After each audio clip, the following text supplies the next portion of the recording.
The history of Baxley Hall is not well documented and is obscure in places. Opinions differ, but it seems fairly certain there were two Baxley Halls, and also in the Middle Ages probably a manor house close to Baxley Church as well. The Baxley Hall most referenced to once stood just at the west of what is now called the Top Orchard. The second site was sited at Wigston Hill by the junction of Smithy Lane and Hurley Road opposite the Drybrooks Farm. Using archived material, it is possible to trace down the owners and the tenants of Old Hall from the time it was built in 1538. It was owned by the Crown, but was purchased by Robert Earl of Essex after the dissolution of Merivale Abbey in 1538 during the reign of Henry VIII. In 1548, it was leased to John Glover, who had the hall rebuilt. The hall was later inherited by Hugh Glover, who was John's nephew, in 1614.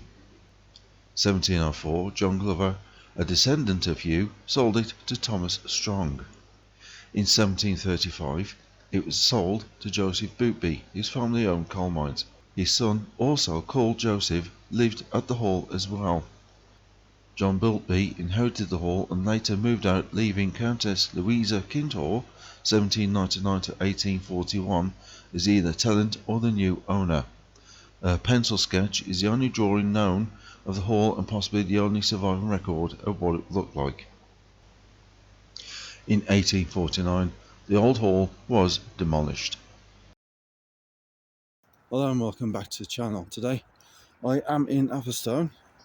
I'm heading down to the site of Baxley Hall where it once stood. It was demolished, if memory serves, in 1830, and all that remains is an underground smokehouse, and adjacent to that is the underground ice house. Another example of which I'll drop in the link below. But at the moment, it's a bit of a journey to get to it. So I have to see you there. In the meantime, there is information here. This is it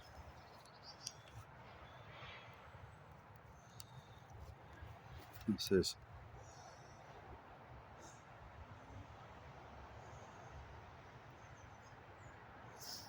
I'll take a photo of that so you can read it in the pictures later. So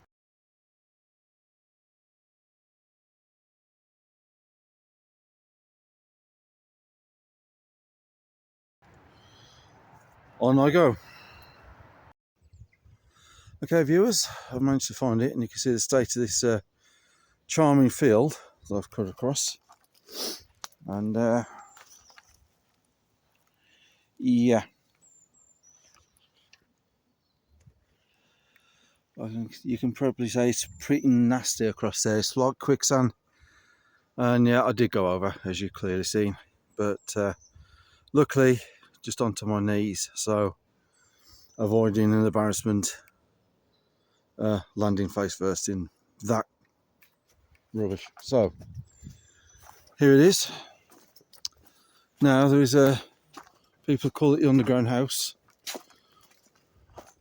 As I said, this is the location of Baxley Hall, and this is the underground ice house and the underground smokehouse that lies in remains that's still here to this day. So we'll go around it and have a look. So this is the back end. You can see there's a more of a building part there. It's crumbled away over the years. I'll go around it for now. But this is the location of where the hall was. And there's the underground smokehouse. People have been having fires here. And there's a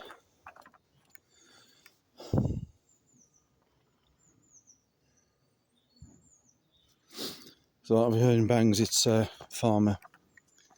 But yeah, people have been having fires here, look. How about that? It's not super hard to get to. a bit difficult. So let's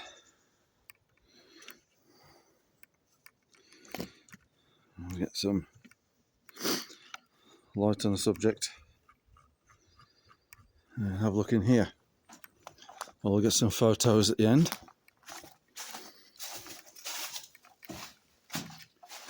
Look at this, and you can see it was a smokehouse. There's one of the chimneys, or where it used to be. Another one there. So yeah, it's definitely an old smokehouse. So look at that. Where does that go? That goes through there. Let's have a look.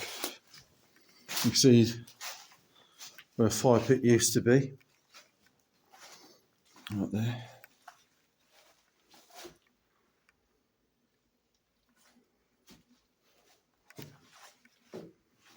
What's in here?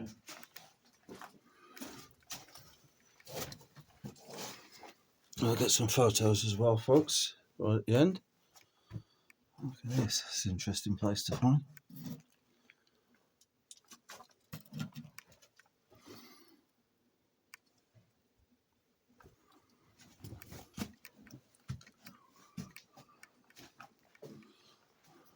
I'm guessing they would have been windows at one point.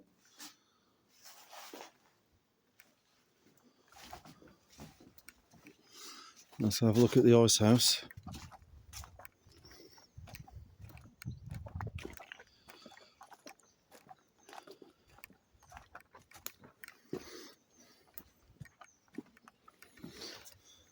Look at that. Meditation incense, so I've been burning stuff here. Now, as you heard in the voiceover, I found out some information about this place. I don't know if it's haunted, not sure. Maybe that's what that is, don't know. Again, I think this was the ice house, but there are rooms. Is there a chimney behind it? No. I believe this to be an ice house. It's a massive hole there, so if you do come here, be careful of the holes. Through to this part. Again, you can see all the brickwork outside. Will come away over time. I dare say that would have been a lot deeper than what it was there. Yes, that field is full of those things. Cool little place though.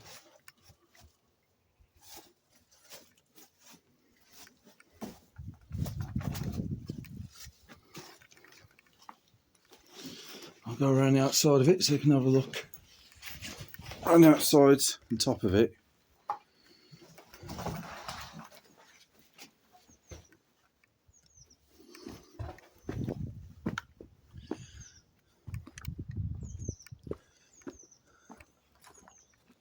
It's like it was built into the rock. The existing sandstone that was here. Let's go around this way. I'll show you where the stables used to be.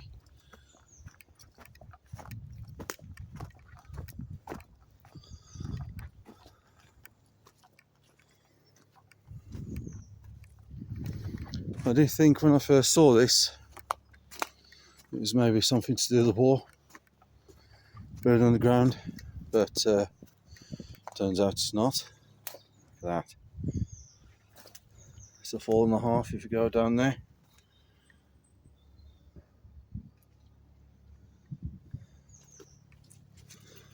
There's another one there, look, you can see that one.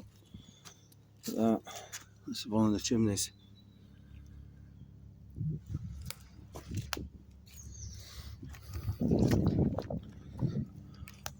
Look up here.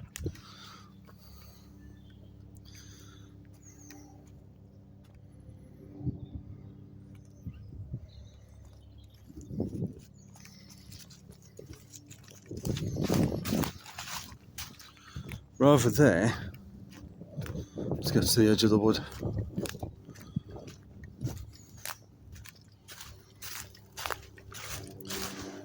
Over there where those bungalows are is where the stables for this place would have been. Helicopter overhead.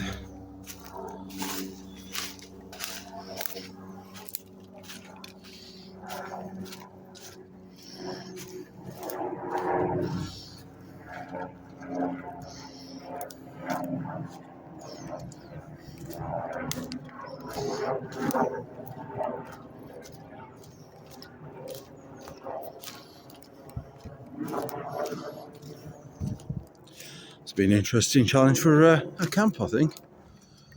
Well, it looks like already people have been here anyway because of that. It's like they spend the evenings here. And there's the other hole, look. So,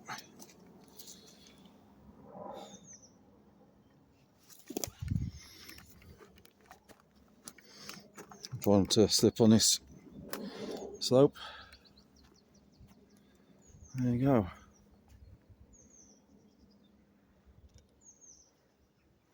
Crazy little place.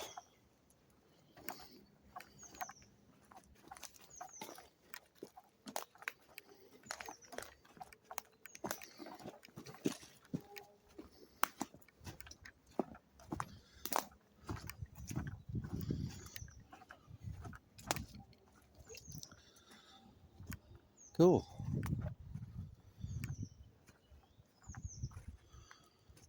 Well, I shall get some photos, get some cinematic shots of this place, I think, and move on.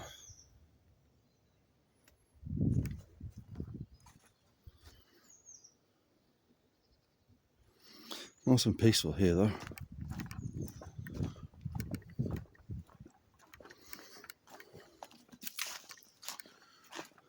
Yeah, been carved into the pre-existing sandstone rock that's here, look. I just built it on top. Anyway, all information is below, and of course in the voiceover what I found out about this place, along with a link to the drawing of the hall and how it existed back in the day and who owned it. So thanks for watching, stay safe, take care, and I'll join you on the next one, wherever the road may be. Bye for now.